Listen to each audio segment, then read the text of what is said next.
আজকে তোমাদের নিয়ে যাবো একটা বিয়ে বাড়িতে। তা আজ আমার একটা বোনের বিয়ে কাঁচরাপাড়াতে। আজ তোমাদের সবাইকে দেখাবো যে আমি আজ কি কি খেলাম। সবার প্রথমে ছিল চিকেন কাবাব, তারপর ছিল ফিশ বল আর ভেজ পাকোড়া। চিকেন কাবাবটা কিন্তু সত্যি খুব অসাধারণ খেতে হয়েছিল। আস্তে আস্তে সবাই খেতে বসা শুরু করেছিল, তাই আমরাও আর সময় নষ্ট না করে বসেই পড়লাম খেতে। আর হ্যাঁ, আজকের খাবার দাবার আয়োজন করেছে আদ্রিতা ক্যাটারার্স। প্রথমে চলে এলো ফিশ ফ্রাই আর তার সাথে স্যালাড। ফিশ ফ্রাইটা কিন্তু অসাধারণ হয়েছিল, ফিলিংটা দেখো জাস্ট। তারপর চলে এলো রুমালি রুটি, তার সাথে চিকেন ভর্তা। তারপর চলে এলো প্লেন রাইস সাথে পমফ্রেট। এরপর এলো বাসন্তী পোলাও।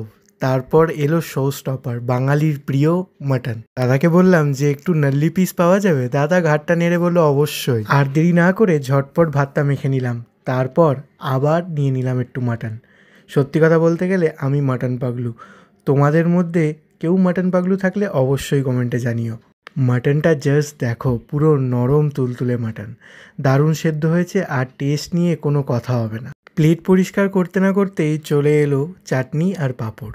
তারপর চলে এলো মিষ্টি। রসগোল্লাটা আর আমি খেলাম না, পেট তো পুরো ফুল। তারপর একটা মোহিতো খেয়ে মা আর মাসির একটু ভিডিও তুলে দিয়ে ট্রেনে উঠে পড়লাম। দেখতে না দেখতেই পৌঁছে গেলাম শিয়ালদা। আজকের ব্লগটা এখানেই শেষ। আবার দেখা হবে পরের ভিডিওতে। Until then, see you, tata, good bye and take care guys.